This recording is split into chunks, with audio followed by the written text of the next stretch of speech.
Bienvenidos a un capítulo más del podcast de Matic. Hoy tenemos a Gonzalo Escribano. Mil gracias por venir. Un placer. Vamos a recorrer la historia de cómo Gon armó una empresa de software, la logró escalar a más de 100 personas y hoy la vendió. Así que sin ir más lejos, vamos al principio, contanos un poco tu historia. ¿Qué estudiaste?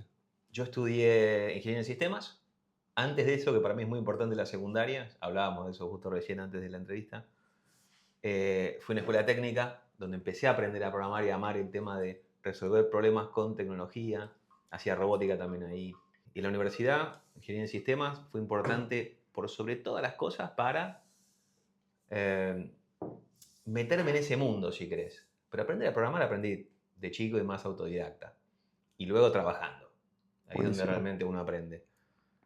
A trabajar en equipo, a resolver problemas. Programar si más o menos te gusta resolver problemas, si sos tipo de los que le gustan los sudoku, los cubos Rubik. Bien, Si te gusta resolver problemas matemáticos, si te va bien en matemáticas, es como que te va a gustar. Es bien, un trabajo muy disfrutable. Es como a la vez mi hobby.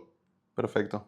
¿Siempre fue con esta parte de autodidacta o hubo algún momento en donde alguien te mostró, arrancaste a hacer cursos? ¿Cómo fue esa evolución a... Y en la secundaria seguro, ya hacíamos juegos, hacíamos prototipos, hacíamos robótica, programábamos. Y era más como un hobby, era un taller. Fue una escuela pública, técnica, la técnica de San Isidro. Y había todo eso. De hecho, hasta en mi primaria pública, en Acasuso, la escuela número 4, había computadoras.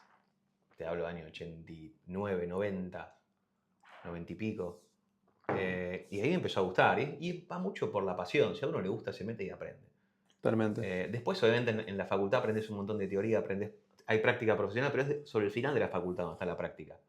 Se aprende realmente trabajando y en mi primer laburo me acuerdo que aprendí un montón. Cometí muchísimos errores como corresponde. Y en un ambiente donde había gente que le gustaba enseñar y a partir de ahí también me gustó, aprecié mucho ese rol del maestro que te va llevando en la práctica. Y eso después lo apliqué mucho en el laburo, en mi empresa, en mis laburos en general. Una vez que tuve cierto seniority para poder enseñar, siempre me incliné por eso, tuve facilidad, me encantó y me gustaba ver cómo transformaba también la vida de otros, como me pasó a mí, lo mismo que me pasó a mí. De hecho, trataba de hacerlo idealmente mejor, porque en algunos laburos no tuve la guía que me hubiera gustado tener. Perfecto. Y me ocupé de que eso ocurra en mi empresa. Ese primer laburo del que hablas, ¿cuál era? ¿Era una empresa en relación de dependencia? Relación de dependencia, programábamos en... El que tuvo que ver con programación, ¿sí? Siempre programación, El primero que entonces. tuve con programación, porque antes tuve un par de laburos antes de meterme en esto, Bien, que por ahí eran técnicos, pero no tanto de programar. Programamos en un lenguaje medio obsoleto ya, .NET, ASP3, cosas viejas. Y, y siempre lo recuerdo con mucho cariño porque ahí me choqué con todas las primeras paredes, y había muy buena gente. Me quedé con varios amigos de ahí también. Tuve varios, fui cambiando de chiquito, iba cambiando como de laburo una vez por año más o menos. ya. Porque me Sí, pasa. aburría, quería aprender algo nuevo, ya está, lo daba por hecho. Siempre fui Bien, muy inquieto. Y por eso los primeros 7 años de mi vida tuve 7 trabajos distintos, con diferentes lenguajes de programación, diferentes equipos y todo. Y luego recién arranca mi empresa donde traté de ofrecer a los clientes también una variante de opciones para nunca aburrirnos, siempre tener opciones distintas para la gente también, para que la gente pueda probar diferentes proyectos, diferentes tecnologías. Y me sentí cómodo armando una empresa de servicios desde ese lugar, porque siempre una relación con un cliente es un problema distinto, un desafío distinto, probablemente una tecnología distinta. Entonces nunca me aburrí. ¿y cómo arranca tu historia con GM? ¿Qué solución puntual ofreciste? ¿A qué tipo de cliente? ¿Se fue dando? ¿Lo buscaste? No sé si lo busqué, pero siempre me gustaba el tema de ser autónomo, ser independiente, de resolver las cosas a mi manera, de alguna forma. Y GM arranca gracias a la facultad, precisamente. Ahí conozco al que fue mi socio toda la vida. Impresionante. Por eso la facu, por más que no te enseña realmente lo que es trabajar de esto, te da muchas herramientas y te da contactos, meterte en el mundo, conocer gente. Y ahí lo conozco a mi socio, que en la facu ya nos llevábamos bastante bien, los dos éramos de los mejores promedios, nos dividíamos un poco el laburo, che, este pelo haces vos, este vos. Entonces medio como ya empezamos a ser, si querés, socios en ese objetivo que era terminar la facultad. Increíble. Y sí, y en un momento apareció un primer proyecto, que era bastante grande, como de 6 meses para programar, lo hicimos juntos, dejamos nuestros laburos, dimos ese salto, si querés, de arriesgarnos a dejar nuestros laburos, Y después, como la gente se fue enterando que estábamos en esa, nos fueron llegando más opciones. Che, ¿no quieren también ayudarme con esto, con esto, con esto? Y de golpe, a los 2 años ya teníamos una oficina, empezamos a tomar gente, empezamos a trabajar para Estados Unidos. Eso fue como un pequeño quiebre, si querés, en la velocidad de crecimiento. ¿En qué momento la transición arrancó a ser de, no sé, proyectos más locales a proyectos internacionales? ¿Qué skill adquirieron que de repente pasaron de ser ofrecer algo local a algo más internacional o competitivo? Bueno, lo primero y lo más obvio es el inglés. Bien, Hablar bien inglés, poder comunicarse y poder entender la idiosincrasia del norteamericano, de cómo labura, que es buenísima, porque son muy prácticos, no son enroscados. Vos le podés decir a un norteamericano, esto que me estás pidiendo no tiene sentido, y él lo va a agradecer y lo va a entender, porque mirá, viene de chocarse contra India, puntualmente, que fue como el primer lugar donde todo el mundo quería hacer outsourcing de talento porque era muy barato, y culturalmente el hindú por ahí no está acostumbrado a decirte que no. Hay una cultura de respeto. Pasa lo mismo en China un poco. Como mirá, que hay sí, una sí, cultura de sí. respeto al que te contrata, al patrón, al jefe, al abuelo, al anciano. Es cultural. Donde nunca hay un no, un desafío. El argentino, nada que ver. Todo lo contrario, por lo general te dice, no, no, esto no tiene mucho sentido. ¿Por qué no lo hacemos así? O repregunta. ¿Qué me quisiste decir? ¿Estás seguro? La cultura hindú era como que decía sí, sí, con todo que sí, al otro día volvía con lo que vos le habías pedido y era completamente distinto a lo que vos le habías pedido. No se tomó el tiempo de validar, ni siquiera se animó a desafiar lo que el patrón pidió. Impresionante. Y a nosotros nos vieron como de golpe, el primer cliente que tuvimos nos duró 14 años, el primer cliente norteamericano que tuvimos. Y que era un proyecto y de Era un repente proyecto y otro y después tengo otro otro y y otro y otro. otro y así. Mil problemas que tenían que resolver y contaban con nosotros para eso porque laburábamos bien y podían confiar. En definitiva, la confianza es como la sucesión de cuántas veces haces Me lo que gusta, decís que vas a hacer. totalmente. La consistencia. Exactamente. Entonces, al ver que éramos así, dijeron, bueno, genial. A nivel costos por ahí no éramos como India, pero dejaron de mirar un poco el tema de costos y dijeron, bueno, estos pibes entregan valores muy parecido a lo que consiguen en Estados Unidos, muy parecido a nivel calidad, o mejor, porque también tenían malas experiencias en Estados Unidos, no es que todos laburan bien. Y, y bueno, fuimos creciendo con ese cliente y después se va ramificando. Creo que por suerte el crecimiento en GM siempre fue orgánico. En base a una necesidad, contrato a alguien más. Sí, y en cuanto a clientes, a eso me refería en principio. Orgánico en que los proyectos iban apareciendo por buenos resultados. Entonces la gente nos iba recomendando o cambiaban de empresa. Che, bueno, llamen a estos chicos, llamen a estos chicos, llamen a estos chicos. Y de golpe éramos 30, 40. Otro gran salto que tuvimos fue, el primero fue como el mercado norteamericano. Empecé a trabajar con esa gente que está buenísimo laburar con porque tienen claro cómo se trabaja, están acostumbrados a ser directos, a hablar de guita, no tienen problema. Che, te necesito cobrarte más por esto, por esto, por esto. Listo, perfecto, lo entiendo, gracias por decírmelo.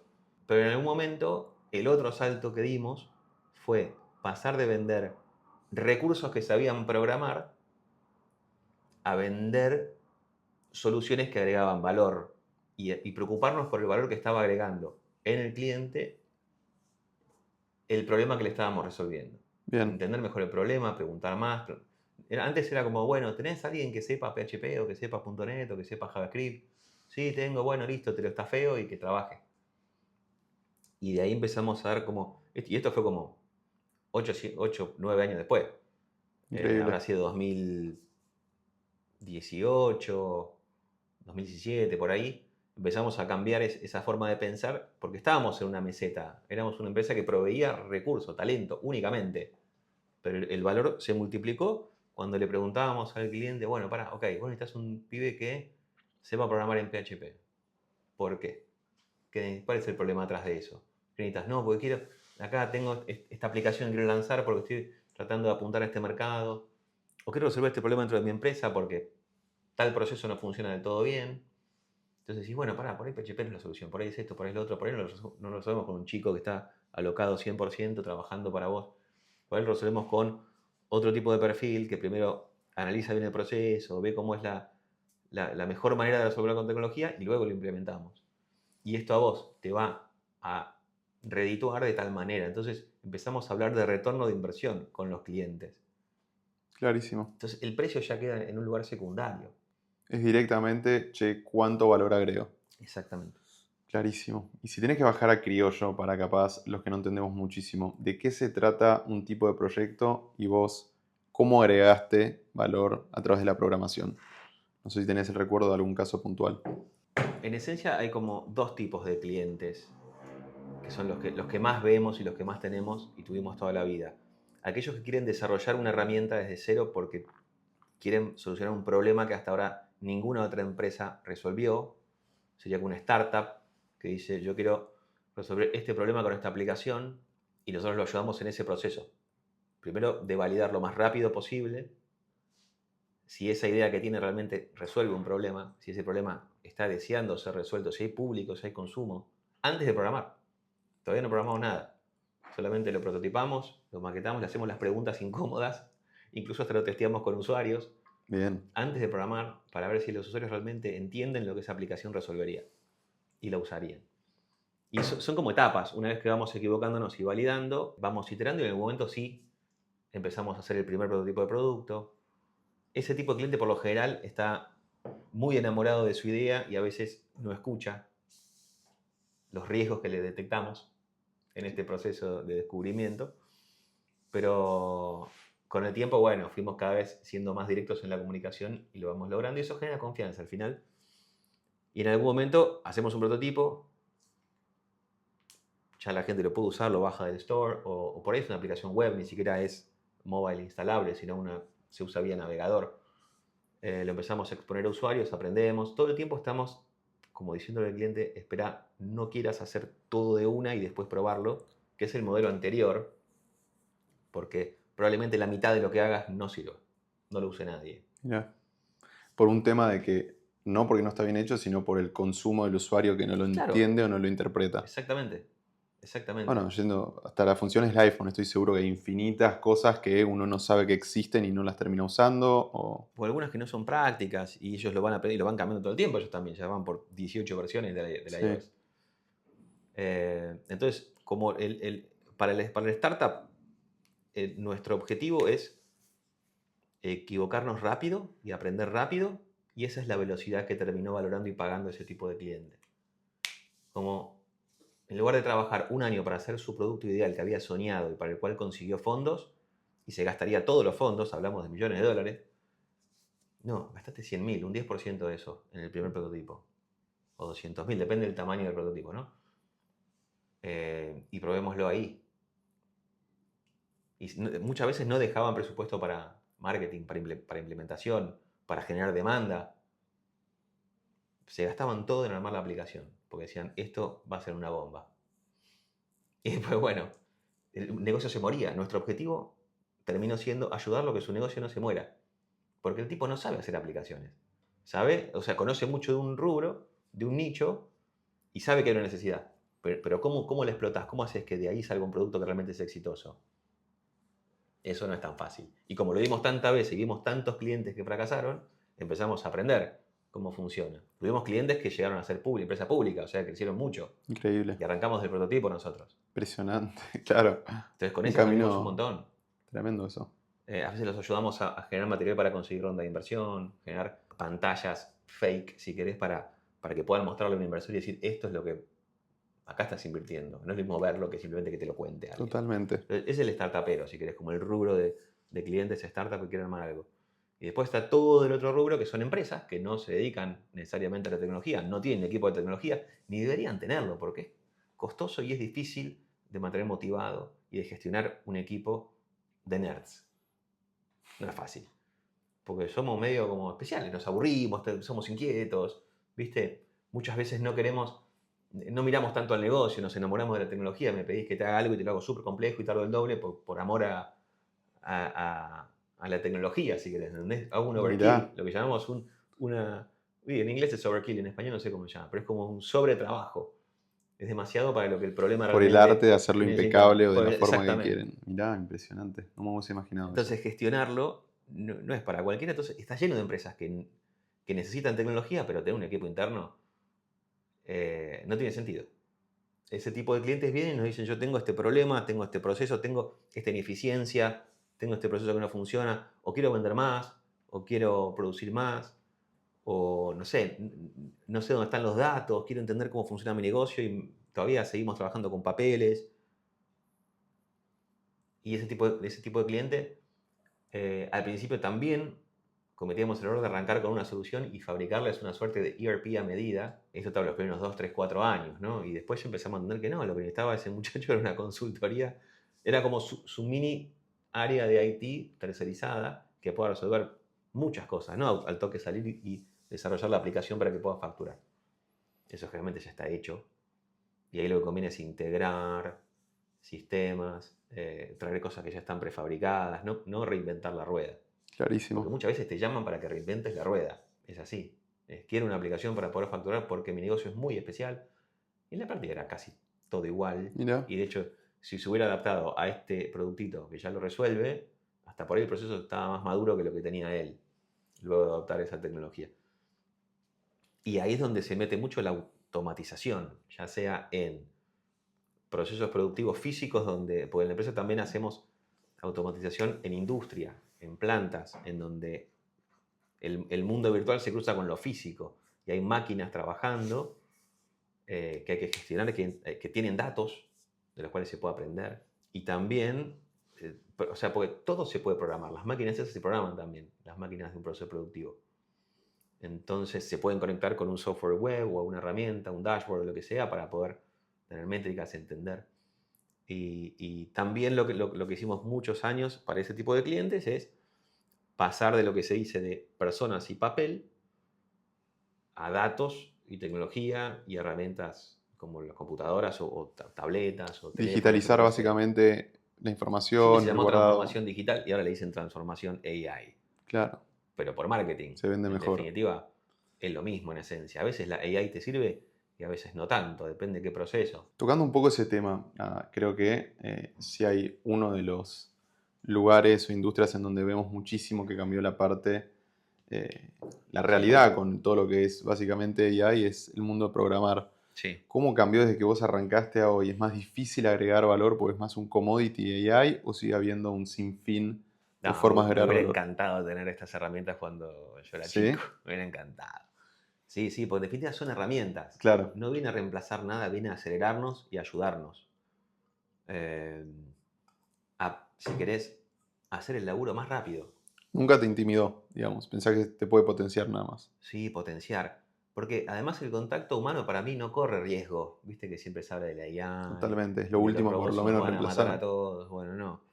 Mientras el Espero que no humano, nos mate. claro, mientras el humano sea el que pague por la solución, el que necesite algo por lo cual quiera pagar, un humano se lo va a tener que proveer.